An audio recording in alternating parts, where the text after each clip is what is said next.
This is a video. I'm discussing hopefully chapter 1 and 2 together in this video. Of course, I expect you to have the textbook and to read it. We will begin the other textbook.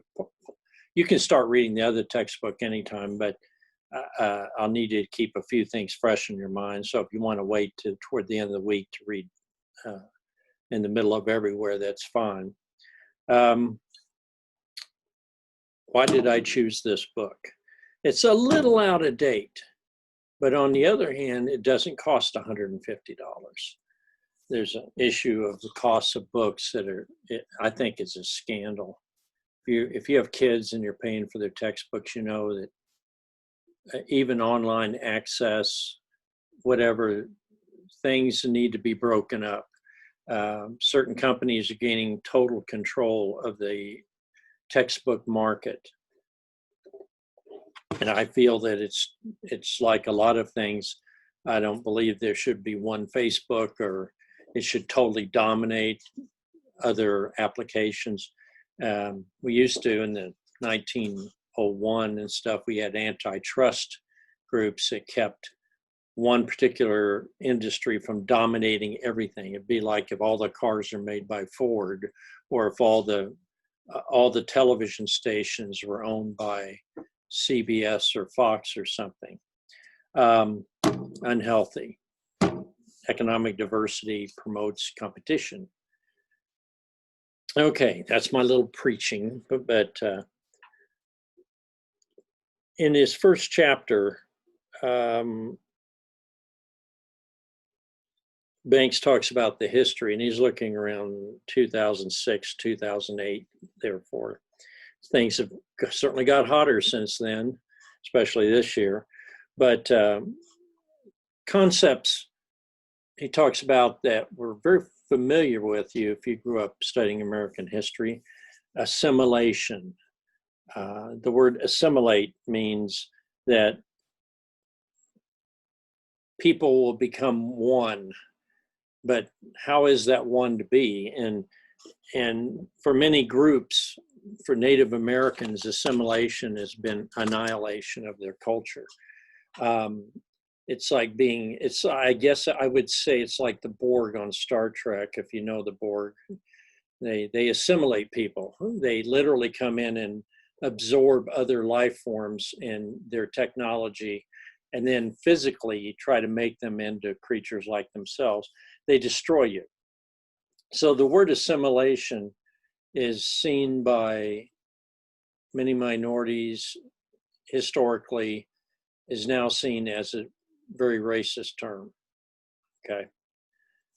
Doesn't mean common good and things like that, doesn't mean assimilation, but it means assimilation means destruction. That's my take on it. The goal originally was, one of those was everybody should speak English. And I agree, English is the language of America, but it doesn't mean you suppress other languages. What languages were suppressed? Well, not just Native American languages, but German. German was a very widely spoken language in colonial America and all the way up even to the 1920s.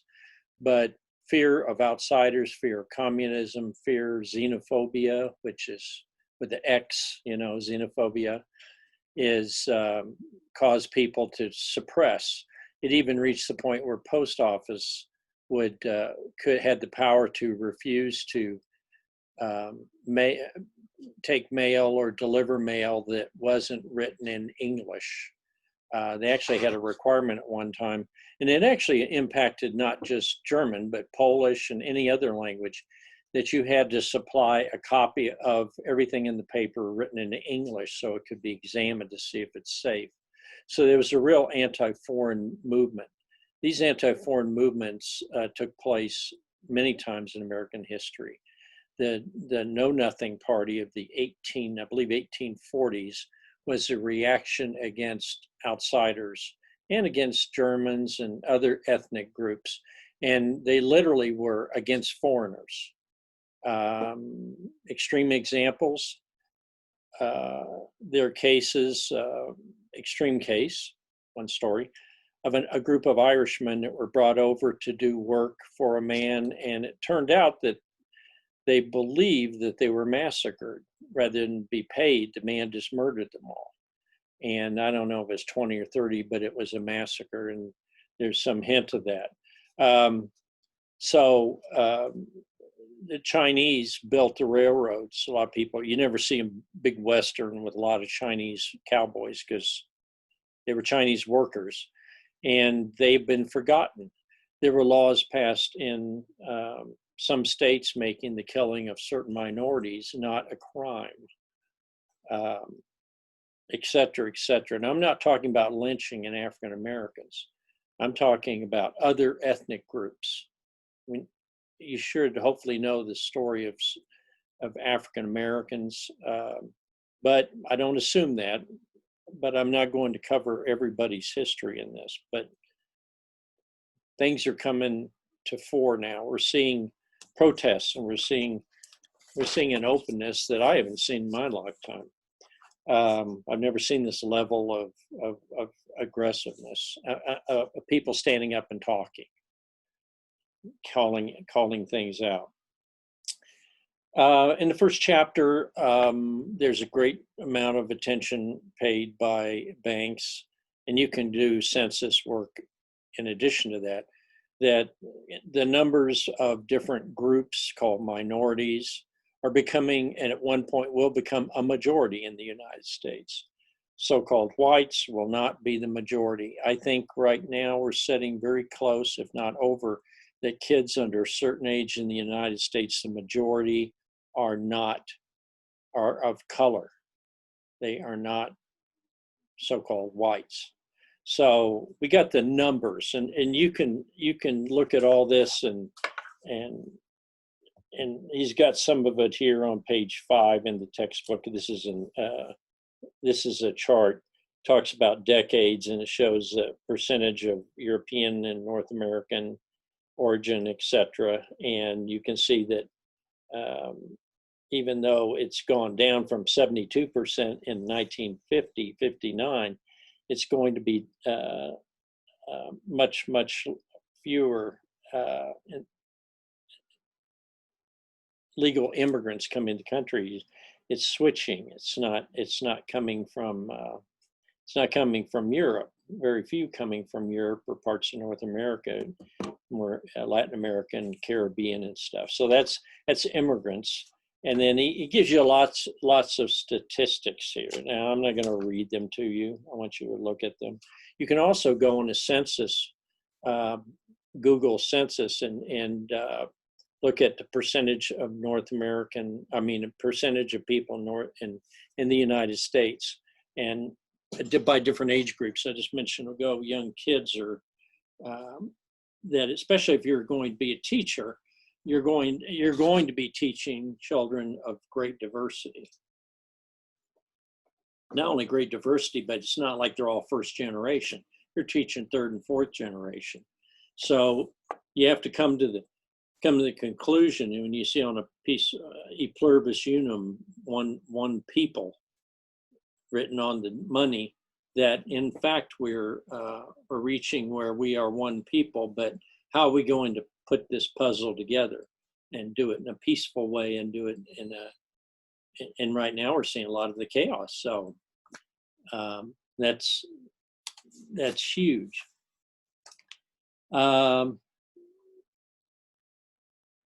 You know, banks has a particular viewpoint, and talks about defining, and really it talks about ethnic groups and ethnicity. I find it really difficult. I just try to take subgroups, or I don't even like the word sub, has subjugation in it, but I just like to take different groups and look at them and try to go to great lengths to avoid generalizations which lead to stereotypes. All of this or all of that.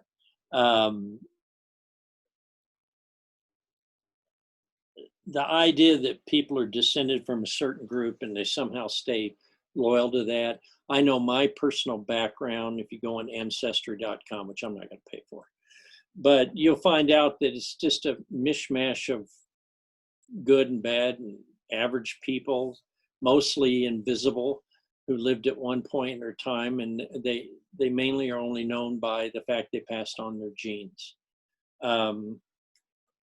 So when we go back and we look at these, the old view, like in Europe, that people had royal blood and stuff, we know that was a bunch of malarkey. I mean, who became the first king? You know, when the Plantagenets, I was watching a video last night on the Plantagenets, which were the group that were kings and queens of England before Henry VIII, and the House of Tudor, which is the Red Rose. They won over Lancaster, the White Rose, the War of the Roses. People like to make all kinds of claims about the purity of their blood, et cetera, et cetera. This is a long-standing myth, a lie. It was true when people look at whatever tribal groups it may have come from. It's a very popular thing. It's very important to some people, but unfortunately it was used quite often to justify the murder of those that were considered to not be pure-blooded or to be different in some way. We saw that in World War II, but you can go through history and look at all these very hateful things that were said, and unfortunately a lot of them were done. Call it suppression,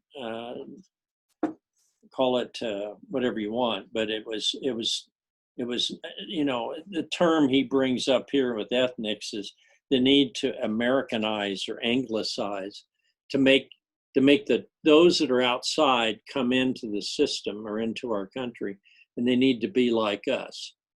Then you get a lot of tough choices there. You know, do you allow them to study Hispanic studies or women's studies? Is that somehow anti-American to talk about diversity? And of course, when I think of America, I think America is diversity.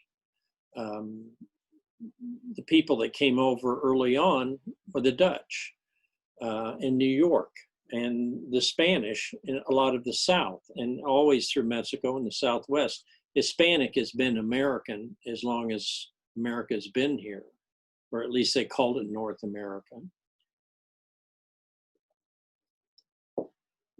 So I think it's wise to think about when there's some term about assimilation, Americanize, to make them like us. What are they sacrificing to make them like us? I mean, some parts of even people that are not much Irish anymore, but are Irish, they love to talk about something about their Irish uncle or their ancestor who came from Ireland, didn't have any money. That's the truth of mine. They came from Ireland, I believe, and landed in Maryland. They were very definitely Catholic. They had massive families. They were terribly poor. They weren't famous at all, you know, and they just meandered through Virginia and Indiana and Kentucky, and a lot of time in northern Kentucky, and then they went over finally to Missouri and Illinois, and that's where I came from eventually, from out of that group. At least that's one of my great-grandfathers. You know, you have many great-grandfathers and great-great and great-great and so on. So when you look in the chapter, he talks about reconceptualizing American society. Now, Banks has an idea here. He pushes or talks about going towards social action and activism. Now, in my approach to multicultural content, I like to tell you that, well, you've got these levels on page 19. If you want to, you can turn to that. And it says, how do you approach multicultural content? And the first level, and it's on that page, and this is really the center of what I do in this class, is the contributions approach. What did your group contribute to America? But we can use this with any country in the world. I could say, what did the Dutch do to contribute to South African culture? You know, they came from the Dutch people that speak Afrikaans, which is a Dutch type language. They moved into a lot of South Africa, and they were part of the apartheid and stuff like that. But anyhow, the contributions approach, they always call that heroes and holidays. Here is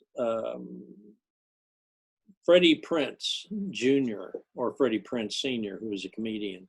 And they talk about, well, his background is his father was this and stuff. And they talk about, well, isn't it great he succeeded in America?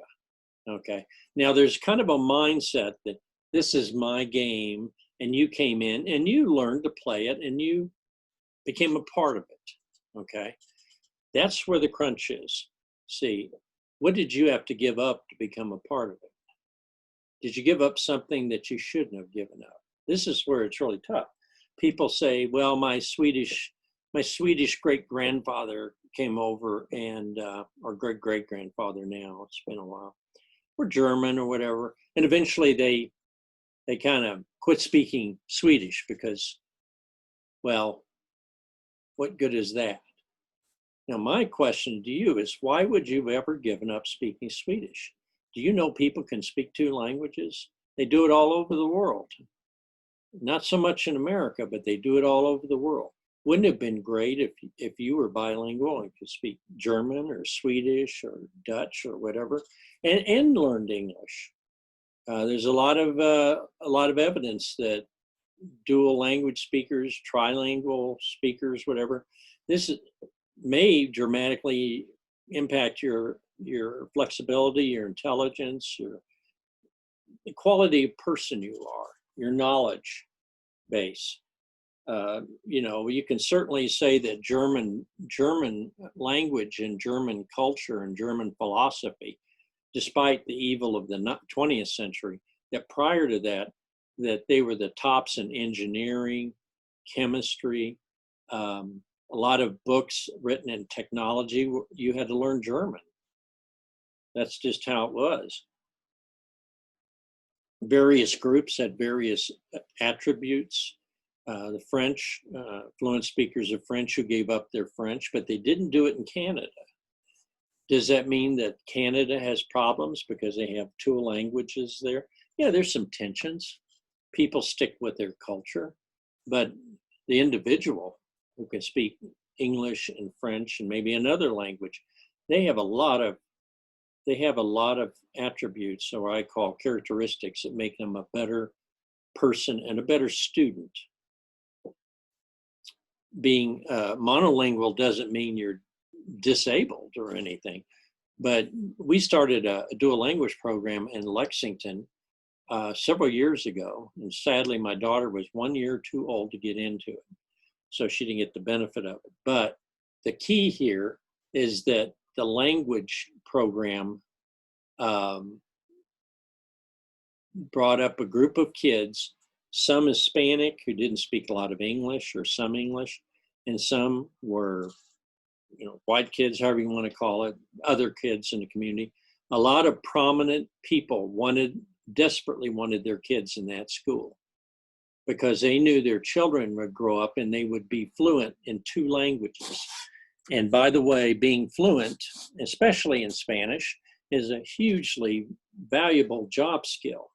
I remember years ago, a young man didn't go into teaching. He went into communications and he got a job with Southwestern Bell, or one of the Bell companies.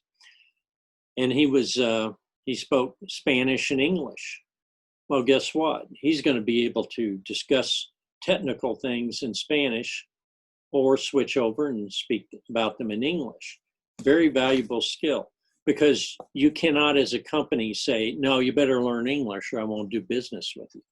You better learn French or I won't, People that are very successful in the world often speak multiple languages. Not always, but quite often.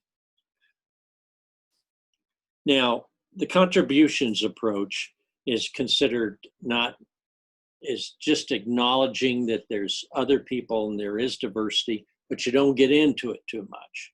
You just kind of reserve it for Taco Tuesdays or maybe,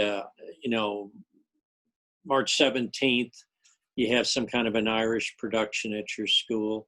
or or you have Black History Month, or you have whatever. You have that group and you highlight them, and then you turn off the lights because you go back to American history.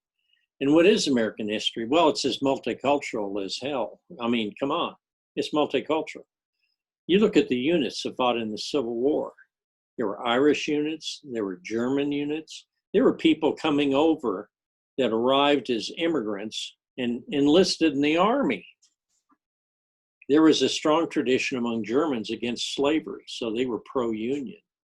There were Scottish units in the Confederate military, and they carried their colors. And there were even, ironically, there were Irish units in both North and South who actually, they had to fight each other, but their goal, some of them, their goal at the end of the war was to unite and go back and free Ireland from the English, because they hated the English. Kind of interesting, when you get into it, the diversity. There were Native American units in the Confederacy, especially out in western Arkansas, Oklahoma. There were some allied Native Americans allied with the northern troops. Not so much, but I mean, you can find evidence of that.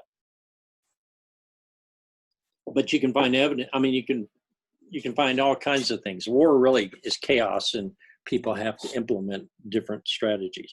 So you got the contributions approach. There's a book I have called Heroes and Holidays, Beyond Heroes and Holidays, which says you got to do more than the contributions approach, because it isn't like we are this big center. And isn't it nice that you brought a little paprika or curry or something and threw it into the pie, but it's not the pie, How do I integrate, and how do you become part of the system? And how do I acknowledge that diversity is our strength? The whole concept I mentioned a while ago about somehow purity and, I'm sorry, I think the whole idea of some kind of cultural purity is to invite inbreeding, because if you don't bring in new people, you don't bring in new ideas and new concepts, you get stale. And then when you get stale, you degenerate. So that's my thought. Okay, the additive approach. You don't really change the structure. Now, what is that structure? Well, maybe you teach American history a certain way, and so you decide, I'm going to talk the additive. I'm going to do a unit in American history and give a lot of credit to the Irish soldiers, or a lot of credit to African Americans who fought on both sides, but not so much with guns in the South. They were more laborers and stuff. In the North, there were actually, if you've ever seen the movie Glory with Matthew Broderick, it's a great movie. It's about the formation of an African American military unit that took part in the Civil War. Of course, movies always try to make everything look glorious and wonderful, but it was an extraordinary movement and a moment in history. Now, additive approach means you are exposing students, you're teaching students to respect, in a deep sense, that contributions are not just showing up and isn't it interesting, but that they fundamentally changed the system, that they begin, the structure you teach with doesn't change too much, but you acknowledge and you give a more in-depth credit to those groups. A perfect example, and we don't have to stick with ethnicities and language, is the women's rights movement, the suffragettes of the 20s. This all started back many, many years ago in the 1850s. The people said women should have the right to vote, and people said that's ridiculous. Now, you have to examine historically, if you really want to grasp all of this, and I don't mean in just women's studies, how women were regarded both in the law and by society. Women were expected to stay within their little slot, their little being the mother at home, raising the children, taking care of the farm and stuff like that. They were at work, certainly, And or in upper society, women were not expected to have an opinion. I remember it was literally thought that women shouldn't be thinking because that just ruins everything. That's going back to 1700s. So for a woman to be an author, to be successful, George Eliot was actually a woman who was a writer, but she used the term George Eliot in England because she wanted to disguise the fact she was a woman. Because if you put Martha on the front of it, people say nobody's going to read a book by some Martha because it's a woman. So there was a lot of discrimination all the way back, but it was hidden. It was always, this is what culture is like. It's like a big, ugly onion, and you just start, and then you find out, oh, this is why that happened, and this is why that happened. It's like all the gossip and darkness and both the evil and the mundane are all wrapped in there, you know. So you start examining, and then you begin to get to the transformative approach. And what does that mean? Well, in Banks' concept, because his first two are just acknowledging a little bit, and the next one's getting a little more in depth. The third is when you start challenging concepts that are maybe held in your school about a certain group. Maybe you're studying the Amish, and people in town may have weird ideas about the Amish or something because they don't. The Amish I think of, we had in Missouri, they don't use electricity, etc. So the transformative approach is trying to integrate and think about what is it they believe and why do they believe? Why do they farm in the way they do and reject modern technology? What are their values? You know, maybe their values are very similar to what your ideal values are. But when you study a group and you get in this transformative, and I'm not going to give tons of details about how that could be, but that means you're actually engaged in changing the culture and the mindset of the people in your school, not only the kids or their parents, but also the administration. I want to, if I'm going to do transformative, I want to talk about the issue of legal, or the fact that the term illegal, I think I mentioned in one of my videos, is not a term I ever use. Maybe I use you don't have papers, something. I don't call people illegal. And then you have people openly going around saying, this person's illegal. Therefore, if they're illegal, they must be a criminal. And if they're a criminal, they should be locked up in these places, which we know very well where those are. And people have coronavirus and very desperate. Nobody's marching for them right now, by the way. So we have the transformative approach. And so you are going to be, when you get transformative, you're going to get in the nitty gritty and you're going to upset some people. Are you willing to upset people? Are you willing to challenge what is commonly held in your community? And I haven't even talked about LGBTQ. You know, what if you have people in your community, in your school that are gay or open, trans, whatever, and no one talks about it? I can give you the example that when I was in high school, a young man tragically took his own life. It didn't dawn on me for 25 years till one day I realized that he had taken his life. He hung himself over the main desk of the newspaper in Macon, Missouri. And I realized he probably was gay. That's all I could think of. Because the whole death and everything was covered up so quickly. It was almost like he never existed once he was gone. And so it bothered me for years and years. And I actually wept when I realized that. I said, that's why he's gone. That's why Greg's gone. You know, I had other friends died from drug overdose or something, but I couldn't figure it out. Why did he die? Why did he die? Why would he take his own life? He seemed so happy. And so I don't know that for a fact. I will never know that for a fact. but I know it's happened, and you know it's happened. And so if I want to deal with issues like that in school, that's transformative. You may be in a school where that isn't even discussed. And that's what transformative does. It starts to seriously move from the two levels to actually, we're going to talk about things that make people uncomfortable. We're going to talk about now. Hey, in that survey I sent you, I expect to get all those very, very quickly. Only got about 7 of them so far. But when you get into transformative, is that just an agenda of banks or myself? Or is that the purpose of education? Are we educating people just to leave things just like they were? Or do we want something different? How did the civil rights movement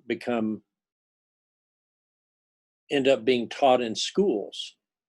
It wasn't taught in schools in the 50s. Most schools didn't even discuss the issues of lynching in the South. We got a senator right now that is still blocking anti-lynching legislation in the U.S. Senate. Look it up. We can argue about why he's blocking it, but it sounds horrible that you could object to a law that says lynching is illegal. All right. I'm not teaching this class to make you all happy and to tell you everything you think is wonderful or everything I say is right. We have to mix it up. We have to have conflict. So I do hope when we're talking either video or online, you keep that stuff within our group so we can discuss. I don't want people going out and saying so-and-so's an Antifa, is that it? Antifa, or so-and-so's a communist, or so-and-so's a racist. I got a video on that too. So I don't usually use those terms, because when you call somebody a racist, you pretty much, that's pretty much the end of the discussion there, because people get very upset when they're called a racist, even if they are, or even if they might be. So I don't like throwing burning words on people. Okay, so transformative. Now, here is the interesting part.